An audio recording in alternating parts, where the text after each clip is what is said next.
Quem está com a sua Bíblia pode abri-la em 2 Reis, no capítulo 5. Amém? E o meu desafio hoje é conseguir falar sem interrupção dessa tosse. Então você possa virar sua mão para cá e falar assim: Senhor, está muito fraco, ó. Senhor, abençoe o Danilde. Amém, eu recebo. Nós vamos, vai dar certo. Naamã, capítulo 5, eu quero ler a partir do primeiro versículo. Não vou pedir para vocês se colocarem de pé, a leitura é um pouco extensa. E diz assim: Naamã, comandante do exército do rei da Síria, era grande homem diante do seu senhor e de muito conceito, porque por meio dele o Senhor tinha dado a vitória à Síria. Ele era herói de guerra, porém sofria de lepra. Tropas saíram da Síria e da terra de Israel e levaram cativo uma menina que ficou ao serviço da mulher de Naamã. Um dia a menina disse à sua senhora: quem dera o meu senhor estivesse na presença do profeta que está em Samaria, ele o curaria de sua lepra. Então Naamã foi contar isso ao seu senhor, dizendo: assim falou a jovem que é da terra de Israel. O rei da Síria respondeu: vá, eu enviarei uma carta ao rei de Israel. Então Naamã partiu e levou consigo 340 quilos de prata, 62 quilos de ouro e 10 mudas de roupas. E levou também ao rei de Israel a carta que dizia: tão logo essa carta chegar a você, saiba que eu enviei a Naamã, meu servo, para que você o cure de sua lepra. Quando o rei de Israel acabou de ler a carta, rasgou as suas roupas em sinal de medo e disse: por acaso sou Deus, com poder de tirar a vida ou dá-la, para que este envie a mim um homem para eu curá-lo de lepra? Como vocês podem notar e ver, ele está procurando um pretexto contra mim. Mas quando Eliseu, homem de Deus, ouviu que o rei de Israel havia rasgado suas roupas, mandou dizer ao rei: por que o Senhor rasgou as suas roupas? Deixe-o vir a mim e ele saberá que há profeta em Israel. Então Naamã foi com seus cavalos e os seus carros e parou à porta da casa de Eliseu. Eliseu lhe mandou um mensageiro dizendo: vá e lave 7 vezes no Jordão, e a sua carne será restaurada, e você ficará limpo. Mas Naamã ficou indignado e se foi dizendo: eu pensava que ele certamente sairia para falar comigo, ficaria em pé, invocaria o nome do Senhor, do seu Deus, passaria a mão sobre o lugar da lepra e restauraria o leproso. Por acaso não são Abana e Farfar, rios de Damasco, melhores do que todas as águas de Israel? Será que eu não poderia me lavar neles e ficar limpo? Deu meia volta e foi embora muito irritado. Então seus oficiais se aproximaram e disseram: meu pai, se o profeta tivesse pedido alguma coisa difícil, por acaso o Senhor não faria? Muito mais agora que ele apenas disse: lava-se e você ficará limpo. Então Naamã desceu e mergulhou no Jordão 7 vezes, conforme a palavra do homem de Deus, e a sua pele se tornou como a pele de uma criança e ficou limpo. Amém? Glória a Deus. Ela vai nos falar, vai nos contar a história desse homem chamado Naamã. E quando nós lemos a sua história, no início dessa narrativa, a Bíblia vai começar descrevendo quem é Naamã. E talvez todos vocês aqui, em algum momento, já ouviram falar a respeito dele, conhecem algo a respeito desse homem, dessa figura emblemática da Bíblia. Mas a Bíblia começa e ela nos dá algumas informações importantes a respeito do caráter, da conduta, da vida desse homem. E a palavra de Deus vai dizer que ele era um homem conceituado, era um homem valoroso, era um homem de respeito na Síria. Ele era o comandante do exército do rei. Então ele era um homem de muito prestígio naquele lugar. Era um homem de importância. Era um homem que toda a nação o respeitava e admirava aquele homem por conta da sua posição, do lugar onde ele ocupava. Então era aquele homem que hoje, em nossos dias, quando ele chegasse, todo mundo queria fazer uma selfie com ele, postar no Instagram e dizer: estive aqui com Naamã. E esse era o cara da Síria. E a palavra do Senhor vai dizer que ele era tudo isso, que ele era um homem íntegro, que ele era um homem correto, ele era um homem de muito conceito diante do rei, diante da nação da Síria. Mas ela vai terminar essa primeira parte, quando ela começa a descrever sobre Naamã, ele descreve essa primeira parte da história de Naamã com um porém, com uma conjunção adversativa. Que isso, segundo a nossa língua, significa uma oposição. Significa que tudo aquilo que eu disse anterior a essa conjunção tem agora uma oposição, tem agora um fator contrário. E então esse porém muda toda a perspectiva que nós criamos até então de Naamã. Então, se você estiver lendo algo a respeito de uma pessoa, como nós estávamos lendo sobre Naamã, ele era esse homem importante, ele era esse homem bem-quisto, ele era esse homem valoroso, ele era esse homem respeitado, sim, ele era. Porém, ele não era só isso. E eu queria que você repetisse para a pessoa que está do seu lado. Ele não era só isso. E essa figura, isso fala muito comigo, com você. Isso fala de quem nós somos. Porque nós somos assim. Nós não somos só isso, ou nós não somos tudo isso. Nós não somos tudo que as pessoas dizem, nós não somos tudo que as pessoas pensam, mas também nós não somos tudo, mas também nós não somos só aquilo que pensam de nós. Então existe um porém na vida de cada um de nós. Então, por mais que eu tente te caracterizar, por mais que eu tente te explicar, te fazer conhecido de alguém, eu vou dizer suas características, eu vou dizer, olha, ele é um homem tal, é um homem assim, um homem assado, porém, não é só isso. Porém, existe um outro lado, outra perspectiva. E a Bíblia, ela deixa clara esse outro lado, essa outra perspectiva de Naamã. E a Bíblia vai dizer assim, e ele era leproso. Mas quando a gente vê lepra na Bíblia, todas as vezes que a Bíblia fala sobre lepra, a Bíblia está falando não sobre uma enfermidade física apenas, mas está falando sobre uma enfermidade que é considerada um pecado. Então a lepra na Bíblia, ela significa mais do que enfermidade, ela simboliza um pecado. E tanto é verdade que quando Jesus vai ordenar os 70, que eles preguem o Evangelho, vocês vão curar os enfermos e vocês vão limpar os leprosos. Então, leprosos está numa outra categoria. Leprosos não faz parte da categoria de enfermidade, mas leproso faz parte de uma outra categoria, de uma outra espécie.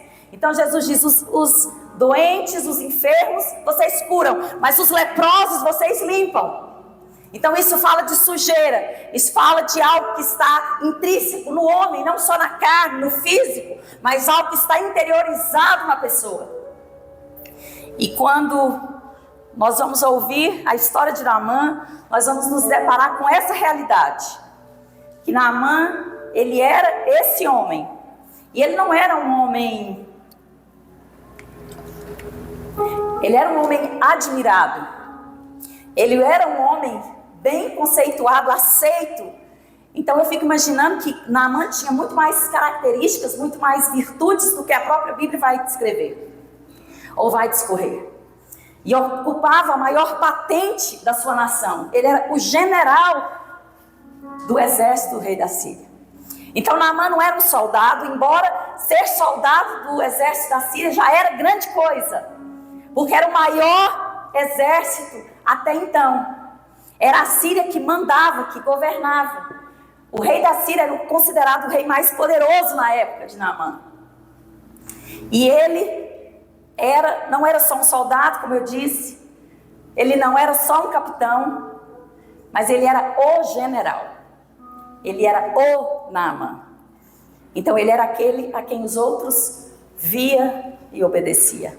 Ele era quem os comandava ou direcionava os outros. Mas ele era leproso. E eu fico pensando, quando Naamã saía de casa e se apresentava, até hoje nós bem sabemos como é toda a indumentária do militar, né? Temos alguns militares aqui, então nós sabemos como é ali, muitas vezes enjoado, né? Você tem que colocar ali a farda, ela tem que estar bem alinhada, ela tem que estar bem passada. E eu me lembro quando meu irmão passou no concurso de bombeiro há 15 anos atrás, e eu chegava lá e estava ele e a esposa dele engomando, né? Uma Dora que fala, engomar a roupa, é isso mesmo. E eu falava, eu nunca nem tinha visto isso, né? E eles estavam lá passando aquele trem para ficar a farda ficar durinha, né? Porque não podia ficar assim, ó, igual tá a minha, ó. Tá aqui, né? Tudo virando, né? Então tinha que ficar tudo assim, bem retinho. E aquilo dava um trabalho, né? Uma trabalheira, né? E eu fico pensando como era essa roupa, essa indumentária que o exército da Síria usava. Então, quando Naamã se vestia com toda aquela roupa e se caracterizava daquele general do exército da Síria, e colocava ali suas medalhas, suas estrelas, mostrando a sua posição, né, sua patente. Às vezes eu convivo um pouco no meio militar, então às vezes eu estou ali na Sófia e eu fico olhando a Aurélia. Quando chega alguém assim, tem muita estrela, eu não sei muito o que significa, mas tem muita coisa. Eu falo, isso aí é de um tenente-coronel, né? Mais ou menos assim, a gente dá meio que entende quem é. E por conta de tudo aquilo que eles colocam para se identificarem. Então isso trazia uma posição de muita influência, de muito respeito. E Naamã era essa pessoa, mas como eu disse, ele não era só essa pessoa.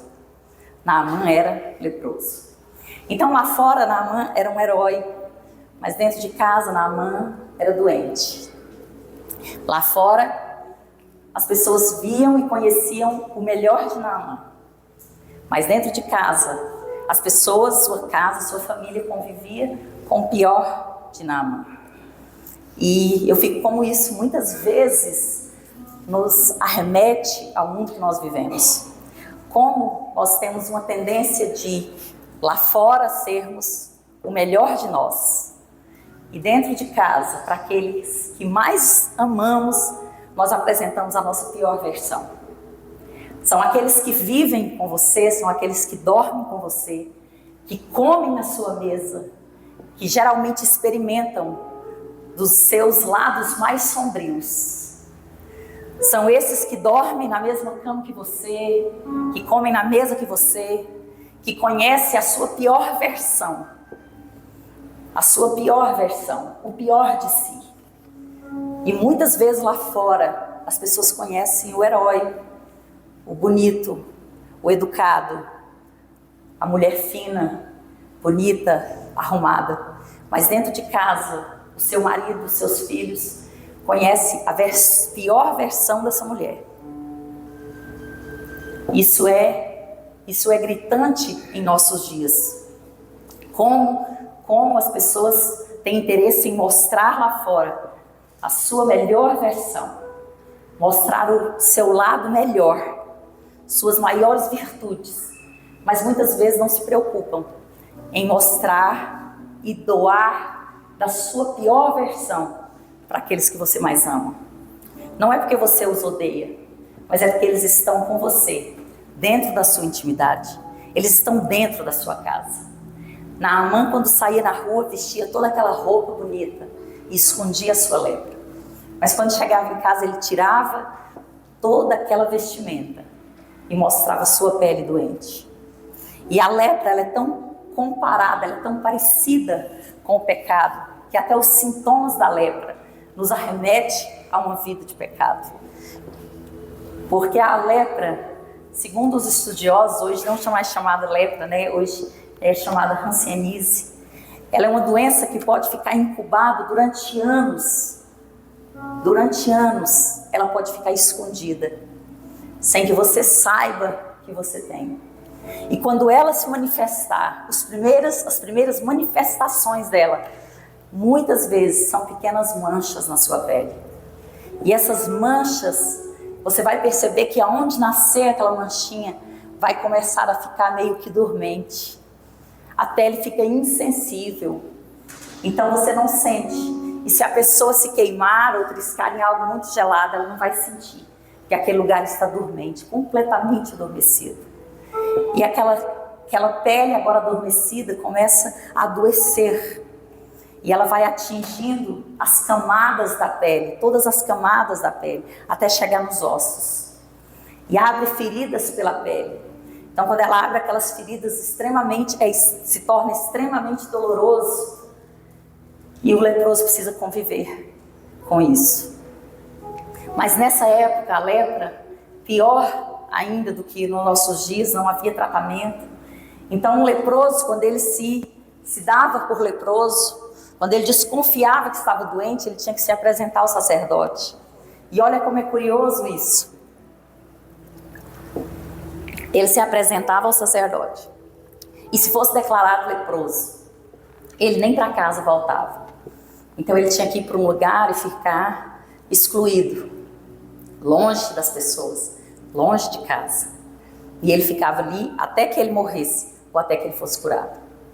E se caso ele fosse curado, ele tinha que voltar ao sacerdote. Não voltar para casa, mas ele voltava ao sacerdote, se apresentava. E quem dava o parecer da cura da lepra não era um médico, mas era um sacerdote. Era um sacerdote que examinava o corpo do leproso. Então chegava à conclusão de que aquele corpo agora estava limpo, em perfeitas condições de voltar à sua vida social, à sua vida familiar, à sua vida normal. Então isso nos arremete muito sobre o pecado. Isso nos fala muito mais do que uma doença física. Nos fala de um pecado que corrói a alma, não só o físico, mas a alma e o interior do homem. Nos fala de algo que rouba não só a sua saúde, mas rouba você de você mesmo, rouba você das pessoas que você ama, rouba você do lugar que você ocupa, rouba você da posição que você está, te tira do lugar que você está, te leva para uma posição de isolamento, te leva para uma posição de dor, de fraqueza, de fracasso, porque você precisa deixar tudo que você conquistou para trás e viver agora no mundo dos leprosos. Agora você é excluído de tudo que você outrora estava incluído. Então essa era a vida do leproso. E quando Naamã, as regras, os protocolos da Síria não eram como os protocolos de Israel, era diferente. Eu não sei como era o proceder na época para os leprosos, mas o que nós sabemos é que Naamã, ele vivia a sua vida normal lá fora. Mas ele só se mostrava leproso dentro de casa. Então ninguém lá fora sabia que Naamã era leproso. E quando a menina de Israel chega, ela vai saber que o seu senhor é leproso. Ela não fazia parte do seu exército.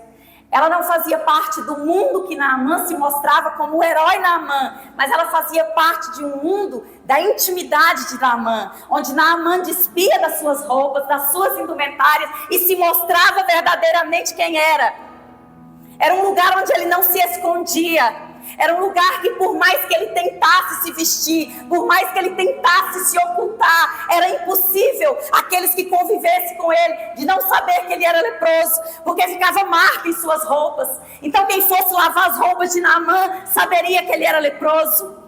Quem conhecesse Naamã na sua intimidade, sem todas aquelas roupas, saberia que Naamã era leproso. Porque o lugar da sua casa, o lugar da sua intimidade, o lugar onde você vive com os que você mais ama, por mais que você tente esconder o seu lado escuro, o seu lado obscuro, uma hora ele vai vir à tona. Uma hora alguém vai perceber quem é você de fato. É um lugar onde você não pode se esconder em todo o tempo. É um lugar de hora ou outra, alguém vai ver o pior de si, a sua pior versão. Mas sabe o que é interessante? É que essa mulher não largou Naamã. É que essa menina não abandonou Naamã. Eles não abandonaram Naamã, mas pelo contrário, quando ela vê as feridas de Naamã, quando ela vê a dor de Naamã, quando ela conhece a intimidade, o mais feio da pessoa de Naamã, ela tem compaixão e ela diz: se ele soubesse, se ele estivesse diante do profeta que está na minha terra, ele seria curado. Sabe o que essa menina está dizendo para sua senhora? A cura para isso, a libertação para essa dor, a cura para essa ferida. Eu sabia que isso ia acontecer. Eu não sabia quando, mas eu sabia que ia. Quando ela vê, quando ela percebe, então ela tem compaixão de Naamã. E ela diz, ele pode ficar limpo, ele pode ser curado. E eu fico pensando como há um poder extraordinário de cura, que um processo extraordinário de cura para que Naamã recebesse algo da parte de Deus. Porque foi Deus olhando para Naamã e dizendo assim, Enoque, não como eu, ou como qualquer um de vocês diria. Porque nós olharíamos para um homem como esse, nós diríamos, ele é um farsante. Ele é alguém que quer dizer, que quer mostrar algo que não é verdade. Ele quer dizer que é uma pessoa que na verdade ele não é. Obrigada. Ele quer se mostrar. E nós iríamos ficar torcendo para que então todos soubessem quem era ele. Não, vocês têm que descobrir. Não é assim que muitas vezes a gente faz. Você conhece a versão do outro, uma versão ruim, e você logo quer divulgar. E quando alguém vem dizer para você, olha, aquela pessoa, ela é boa, ela é honesta, ela é sincera, e você diz, porém, você não conhece. Lá dentro da sua casa, lá na sua família, você não sabe como que ela é. É assim que nós agimos muitas vezes. Mas essa menina nos dá uma lição. Ela não era da família de Naamã. Ela era uma escrava naquela casa. Mas mesmo assim ela tem compaixão daquele homem. E ela disse, se ele fosse até a minha terra e se colocasse diante do profeta, ele com certeza resolveria esse problema. E a mulher de Naamã, que é um outro personagem que entra nesse processo, ela crê nessa palavra. Ela acredita nisso. Ela poderia facilmente duvidar da palavra dessa menina. Dizer, essa menina não sabe o que está falando. Isso é lepra, não tem cura. Mas ela vai até o seu marido e ela conta, ela traz a história que ela ouviu da menina. E ela diz, se ele for, se você for, você pode ser curado. E a palavra de Deus diz que Naamã ouve essa história. E ele vai diante do seu rei. E ele pede para ele ir até Israel, para que ele possa ficar diante do profeta. E quando chega em Israel, nós lemos aqui, você viu, o rei fica achando que aquele é um motivo de pretexto, de guerra, mas se levanta um profeta, um outro que faz uma parte importante nesse processo. Ele se levanta como homem de Deus, como a figura de Deus nesse lugar. E ele diz, pode deixar que ele venha. Pode deixar que ele venha. Eu vou recebê-lo. Mas quando ele chega ali, Naamã vai até aquele homem. E ele se coloca ali na porta da casa do profeta. E o profeta só manda uma mensagem. A mensagem é curta, é simples, é objetiva. Não tem segredo nenhum. O profeta diz, fala para ele descer no rio Jordão e mergulhar 7 vezes. E nós ficamos pensando, né? Que coisa mais simples de fazer. Imagina você ter algo que você carrega durante anos.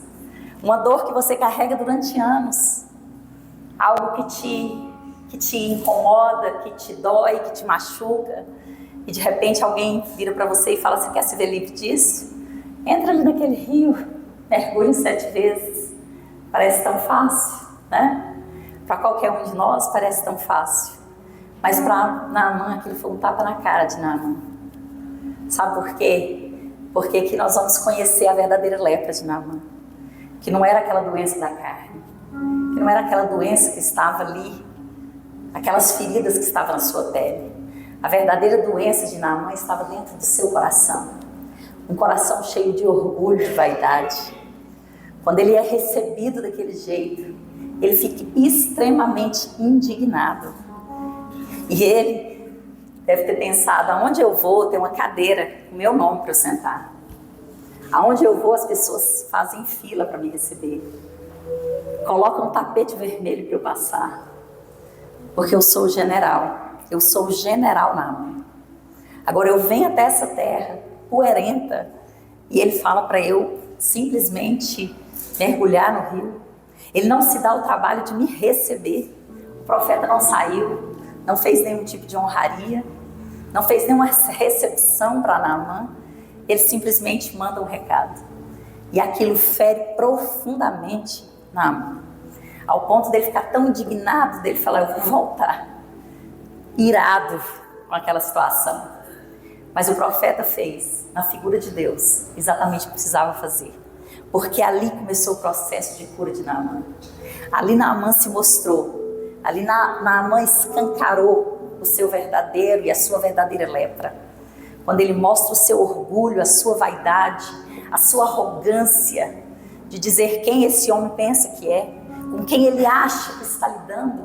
Né? Essa é uma frase tão comum, tão típica daqueles que se sentem superior. Né? Todas as vezes que ele é abordado por alguém, por uma figura subalterna, né, ele vai dizer, com quem você acha que está falando? Quem você acha que eu sou?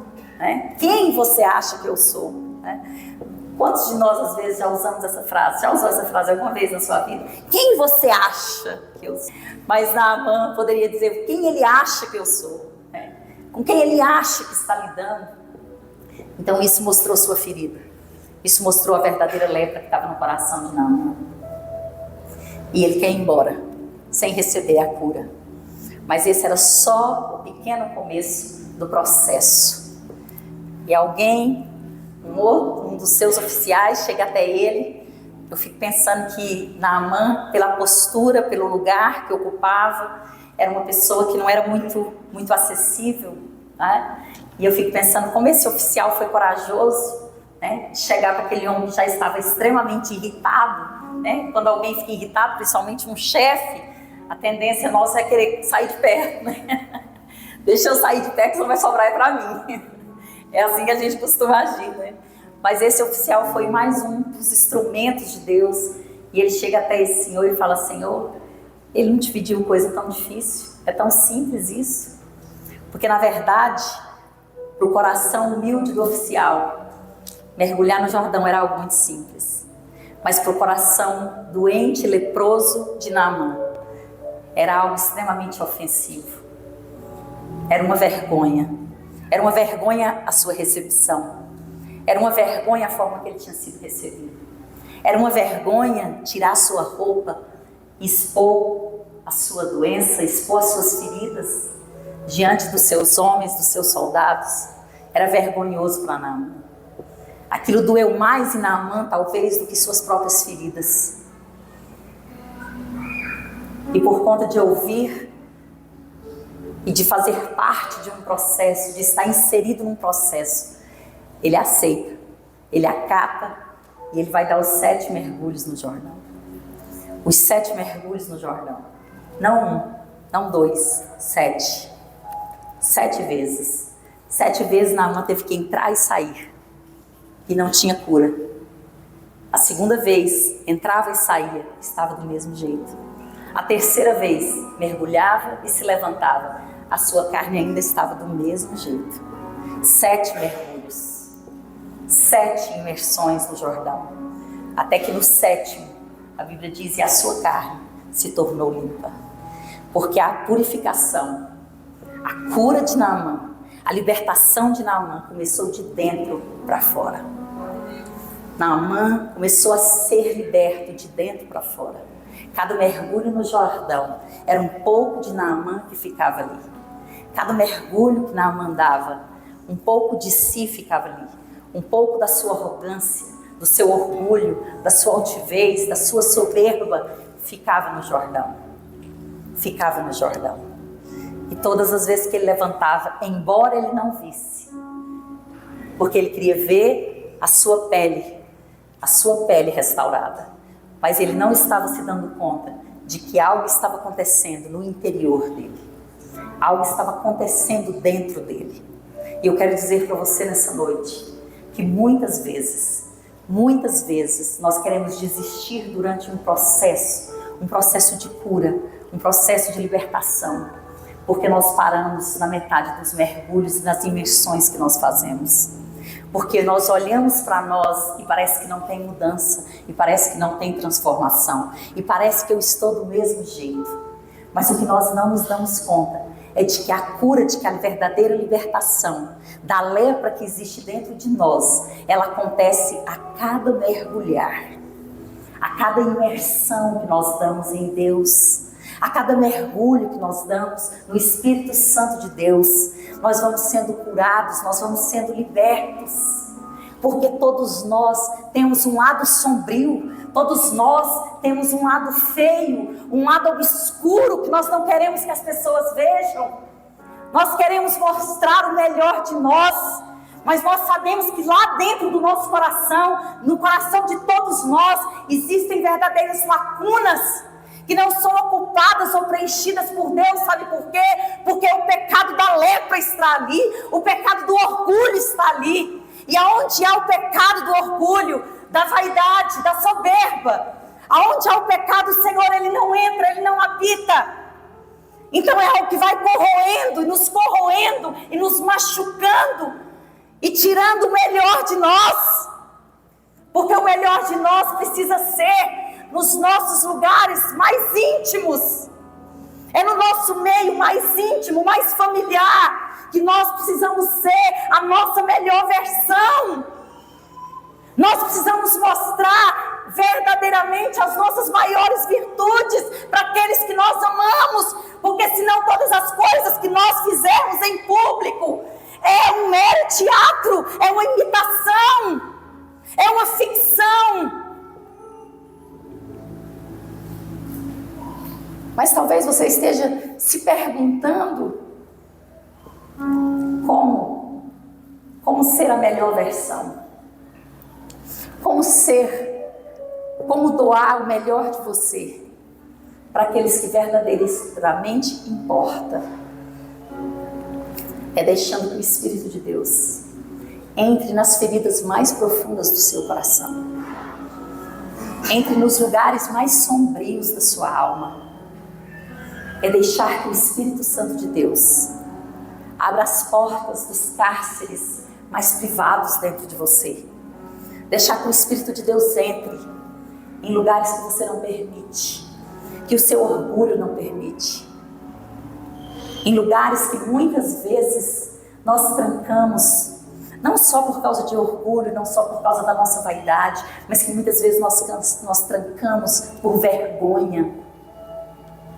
Muitas pessoas estão em verdadeiros cárceres nas almas, em suas almas, em seus corações, porque sentem vergonha de si mesmos, sentem vergonha dos seus traumas, do seu passado, sentem vergonha dos seus erros, sentem vergonha das feridas que você trouxe do seu passado, da sua história, e você se tranca dentro de si e começa a mostrar lá fora o melhor de você. Mas sabe quem está vendo o pior de você? É você mesmo. É aqueles que estão com você, é aqueles que sentam na sua mesa, eles experimentam o pior de você, enquanto deve ser o contrário. Deve ser o contrário. Então nós precisamos pedir que o Espírito de Deus, que Ele entre no mais profundo do nosso coração, que Ele entre naqueles lugares sombrios dentro de nós. E talvez você esteja pensando que não existe nenhum lugar sombrio dentro de você. Não se engane. Você é gente, você é humano, você não é anjo, você não é Deus, você é de carne e osso, você tem um espírito, uma alma. Existem lugares, existem coisas em você que não são boas, existem sentimentos que não são tão bons, existem feridas dentro de nós que só nós sabemos, só nós conhecemos. Existem lugares dentro de nós que só nós conhecemos. E muitas vezes nós achamos que nós vamos lidando com isso e estamos caminhando, estamos indo bem, porque as pessoas não estão vendo. Mas deixa eu dizer uma coisa para você. O Espírito Santo de Deus, Ele vê, e Ele conhece Ele conhece não o melhor de nós, mas Ele conhece também o pior de nós. Mas Ele não nos abandona. Ele não vira as costas para nós. Sabe por quê? Porque nós não escondemos dele. Nós podemos esconder das pessoas. Nós podemos esconder lá fora. Mas nós não escondemos dele. Ele sabe o que existe dentro de mim e dentro de você. Ele sabe quão terríveis nós somos. Ele sabe, Ele conhece tudo de nós. Mas sabe o que Ele fala? Sabe o que Ele faz? Ele nos chama a um convite, a um mergulho de cura, um mergulho de restauração, um mergulho de transformação, um mergulho de libertação. Sabe, às vezes eu ouvia tantas pessoas falarem quando eu me converti, há mais de 30 anos atrás, as pessoas falarem: crente não precisa de libertação. Você é crente, você não precisa de libertação. E eu sempre discordei disso. Eu falava, isso não procede, sabe? E essa semana eu estava sentada com um casal de pastores e nós estávamos conversando sobre isso. E eles estavam falando como eu fico feliz em saber que hoje as pessoas abriram o entendimento, começaram a entender o que é libertação. E a libertação finalmente pode ser falada com tanta clareza em nossas igrejas, em nossos altares. Porque hoje nós sabemos que a libertação não é para aqueles que estão lá fora. A salvação é para os que estão lá fora. Mas a libertação é para os que estão aqui dentro. Então é você que precisa ser liberto. Muitas vezes você está olhando o outro, você está com a direção apontando para o outro, que está lá fora dizendo ele precisa de libertação. Ele não precisa de libertação, ele precisa de salvação. Mas nós precisamos ser libertos. Nós precisamos nos libertar dessas dores que aprisionam a nossa alma, que nos traz tanta inquietação. Porque essa foi a declaração do homem segundo o coração de Deus. Porque está abatida, ó minha alma, porque se perturbas dentro de mim. Espera em Deus, espera em Deus. Porque está abatida, ó minha alma, porque se perturbas dentro de mim. Era um homem segundo o coração de Deus, mas com a alma que estava abatida e perturbada dentro de si. E sabe o que ele disse para a sua alma? Espera em Deus, confia em Deus, confia nele. E esse é o que nós devemos dizer, esse é o grito silencioso que nós vamos dar para a nossa alma, que grita dentro de nós: eu estou abatida, eu estou exausta, eu estou cansada, eu estou sobrecarregada. E nós precisamos dizer: espera em Deus e confia nele. Deixe que ele entre em você, deixe que ele cure o seu coração, deixe que ele te liberte das suas piores algemas, das suas piores prisões, porque ele está aqui para fazer isso. Ele quer que você mergulhe nos lugares mais profundos nele, porque é somente nesses lugares de mergulho em Deus que você vai receber a verdadeira cura da sua alma e do seu coração. Eu queria convidar você a se colocar de pé, eu queria convidar aqui o grupo de louvor, e eu quero ministrar a igreja, eu quero orar com você, eu quero declarar nessa noite que há um rio de cura nesse lugar, que há uma unção de Deus aqui, que todas as vezes que nós chamamos o Senhor, Ele vem. Todas as vezes que nós abrimos o nosso coração, que nós abrimos o nosso coração para o Senhor, Ele age em nós.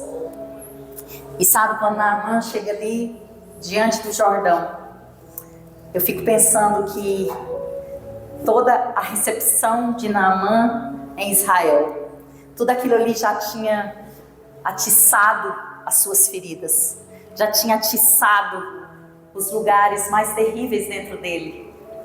Já tinha aflorado o pior de Naamã, porque a Bíblia vai dizer que Naamã estava profundamente irritado, indignado com a situação. E quando ele chega diante do Jordão, e quando ele olha para si, que ele pensa: eu preciso eu preciso tirar essa capa. Eu preciso me mostrar para entrar nesse rio. Eu preciso tirar essa roupa que faz de mim quem eu sou, que diz quem eu sou, e preciso mergulhar nesse rio de águas sujas, de águas barrentas. É nesse rio que eu preciso entrar. O que Naamã não entendia é que aquilo estava fazendo parte do processo de cura e de libertação da sua vida, da sua alma. Quantas vezes nós estamos diante dos Jordões das nossas vidas e nós olhamos e nós nos queixamos porque nós não queremos mergulhar. Nós estamos resistentes porque para entrar no rio nós precisamos muitas vezes tirar as nossas capas, tirar aquilo que pesa nas águas. Então você precisa estar leve para mergulhar nas águas.